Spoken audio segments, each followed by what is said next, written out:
What's up, everybody? Welcome back to the channel today for another review. Damien and I, we're going to be jumping into the new Marvel special presentation, which now brings us to the second Marvel special presentation after the success of Werewolf by Night, which I really love.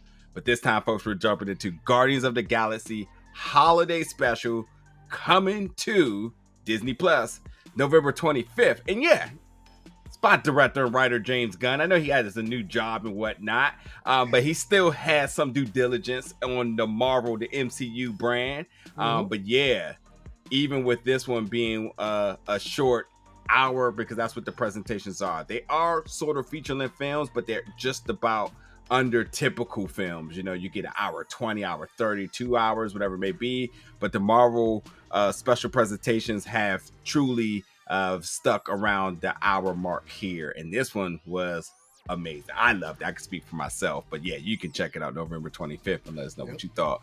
But Damien, quickly, did you like it? Did you love it? Did you hate it? Oh, well, I definitely didn't hate it. There was a lot of, it was random AF. And I think that's exactly what we experienced with the Guardians of the Galaxy. A lot of randomness, a lot of off the wall humor.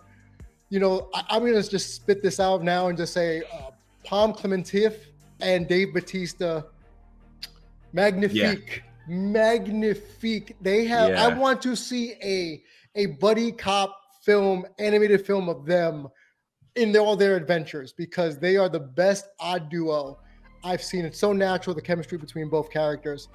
So for me, they were obviously the best part. And obviously, you know, if you watch the trailers, one Kevin Bacon, who people who don't know, who haven't seen X-Men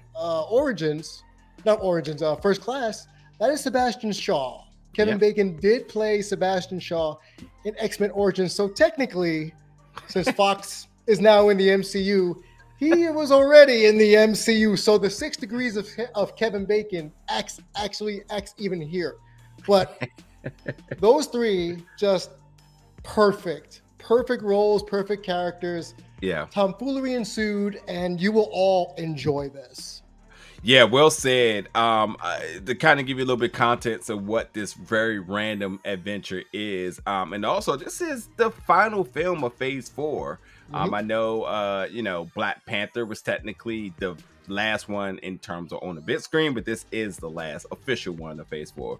But Peter Quill, you know, the leaders of the Guardians of the Galaxy, he is human, folks, and all of us get real jittery around this time. And by the way, check on your folks, because this is a time really a time where people come together with their friends and their family to celebrate the holidays. And I thought this was kind of like storytelling with really important themes and conventions under it. The fact that they were able to assess that Peter is sad, and we'll just leave it at that.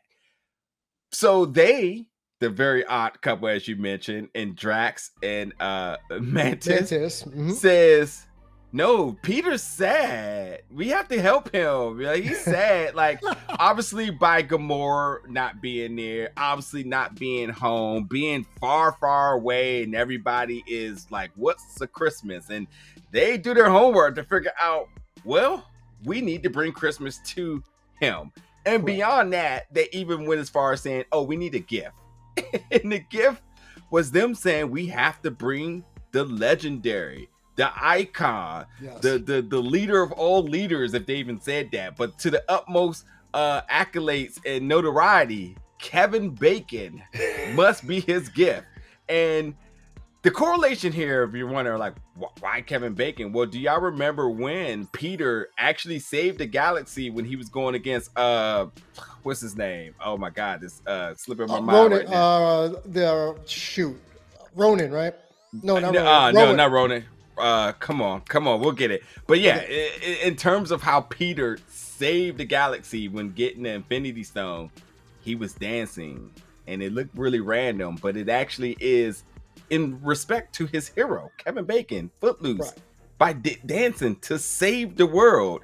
And so they picked up on that, and they said, well, if he saved the world by using a tactic of the legendary Kevin Bacon, that got to be his hero. We must bring him to him. So yeah, they go to Earth. and kidnap Kevin Bacon. Yeah, well, that's we saw that in the trailer, so there isn't Yeah. any spoilers. And it's Yeah. Ronan. It was Yeah. Yeah. Okay. So how do I say this? When your friends mean well, but they get lost in translation in terms of gift giving, let's say, or they try to do something nice for you. Some people are a little too literal in life, and yeah, Drax and Mantis were very literal in thinking that Kevin Bacon was still the hero of all heroes because that's what Peter Quill said. Peter Quill thinks that Kevin Bacon is a hero. But here's what I don't understand, and the special will kind of play this out. Does Peter Quill understand that Kevin Bacon is an actor? Because we get a couple of kind of homages to performances of Kevin Bacon's, and yet he has to explain himself to people. So I don't understand if Peter really knows that Kevin Bacon is an actor, or if Kevin Bacon is this all empowering, all encompassing thing like Galactus, so something along those lines. So that's one of the little kind of tidbits if you're paying attention. Yeah. Like, because obviously, if you go back to Guardians 1, and even Spider-Man references this in Infinity War, asking about Kevin Bacon being the most coolest dude in history, and Tom Holland Spider-Man says he never was. So I guess Peter's favorite movie is Footloose. But does he know that character is Kevin Bacon and vice versa? So that's a little wrinkle that if you don't understand, you're like, Peter, you good? Yeah. So basically, Drax and Mantis kind of fall down that rabbit hole of trying to bring, like you said, Kevin Bacon to Peter. And, they're based in outer space. So just suspend your disbelief for 5 seconds here, kids. Kevin Bacon obviously winds up in outer space. That's all I'm going to tell you. Yeah. You keep saying Ronan, and I keep thinking like, no, there's already a Ronan. Yeah, Ronan the Accuser. That's how I was like, wait, Ronan is something. Ronan the Accuser. Yeah. But yeah, to give a little bit more context about how I feel about this, I really did enjoy it. It's completely hilarious. As you mentioned, from Dave and Palm, they do a fantastic job. It actually makes me sad knowing that Guardians of the Galaxy 3, which is going to be coming out next year, is going to be their final film, and this was just another dose of how good this very random assembly of a cast and people, because that's, to be honest, this is why James Gunn got the job for Suicide Squad, because when you took a whole bunch of people that people may not know about and made this one of the most likable. Guardians of the Galaxy is in most people's top 5. So the fact that you were able to come in, make this special, and from the first one to the second one, from them being inside of Avengers Endgame and so on, we just continue to see this cast really shine. But with the emphasis just being on Dave and Palm, who has already had moments of their stardom and being that comedic relief, that teaser, you got the full appetizer now. This might be a 4-course meal if you ask me, because they shine the entire film, and their journey from outer space to Earth to being on Earth, and you know how oblivious they are to things. And if you've seen the trailer, you get a clue where they go, but that's just the tip of the iceberg of all of the stuff they do. Damien, you laugh, and it's very funny that you laugh because Dave Bautista gives that same laugh endlessly amount of times, and it's so funny, and just seeing them work together, and then Kevin Bacon coming on the ride, it's a fun time. It's an easy watch. It's an hour watch, and I think that, like, by all means, why this is called the holiday special, obviously directed towards Christmas, they do bring the Christmas joy to this as well too. I think that when we get to the part where Christmas is really celebrated, you get all those Christmas feels. There's tons of songs on this. There's an original song on this as well too. Just the Christmas backdrop with everything, especially in space, and folks who may have never heard of Christmas learns about Christmas, and seeing the Guardians like trying to inquire what this Christmas thing is. It's a fun time. So there's a lot of laughs in space. There's a lot of laughs on Earth. I love this. I watched it a couple of times, and I will continue to watch this. I think this may go down as being a classic here in terms of Christmas films you want to watch each and every year. And that's the thing that I got from this too. When you're talking about the Christmas stories in general, where it's like this theme of Christmas and the holidays, I got little bits and pieces of, let's say, Charlie Brown's Christmas, Rudolph the Red-Nosed Reindeer, Rudolph the Red-Nosed Reindeer's Christmas.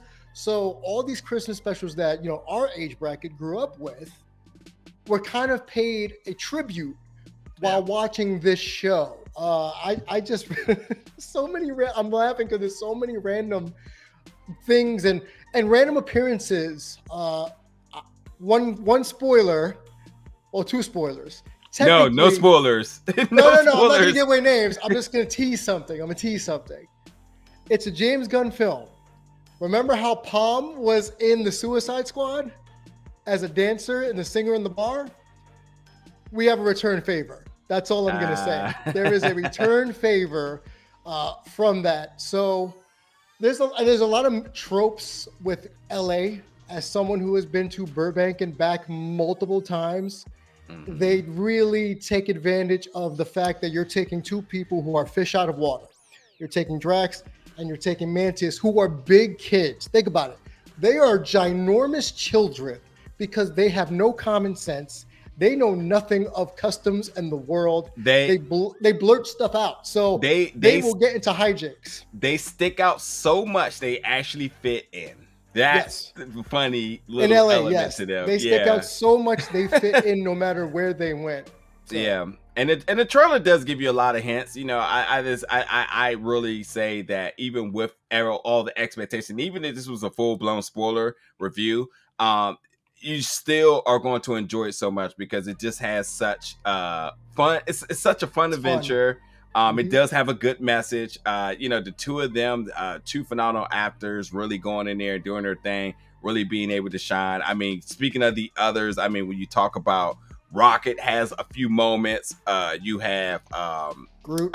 You have Groot, who is definitely jacked Groot right now. Swole Groot, yes. I don't know how I feel about Swole Groot, by the way. That kind of threw me off. It's interesting. And then I will add this too. There's also an animation aspect to this. Correct. I'm not going to say in what capacity, but there is an animation aspect to it. And that actually has a lot of heart to it as well because of what the animation is about, and it really sets the table. And then that sort of comes full circle by the end of this because there are actually implications in this that actually implications and ramifications in this with the MCU. There's a big revelation that if you know, you know, but in this it now becomes very frontal in terms of like yep. So it's cool, it's good. There's a lot to look forward to. There's a lot of laughs, and it's a must watch. Again, it's just under an hour, as all of the Marvel special presentations are. And you probably going to find yourself running it right back. There is an after the credit stinger, so you can stick around for that. Yes. That's just a gag. There's nothing, I just say it's a gag. It's funny. It's what you expect. Anyone expecting some like segue into phase 5, don't hold your breath. Yeah, because this is the end of phase 4, but it is funny. It actually has a very it's like a symbolic thing. Like I forget what they call them, but like the folks who like put up images and say, what does this phrase mean? It's one of those type of things where they kind of like do something. It's definitely not giving it away, but it's like, if you think that and go into it, you're like, oh, I see what they're trying to do here. Like I get the purpose of this scene now. Same. So, but yeah, this is a must watch, folks. Definitely check out Guardians of the Galaxy Holiday Special, coming to Disney Plus November 25th. Folks, jump in the comments, let us know your thoughts, your favorite moments, and all sorts of different things. The other things you might have picked up on. You can jump in the comments once you get a chance to see it and spill all the spoilers you want, because then it'll be released by then. But until then, folks, stick around because we got more reviews and content coming to you really soon. Thank you for watching.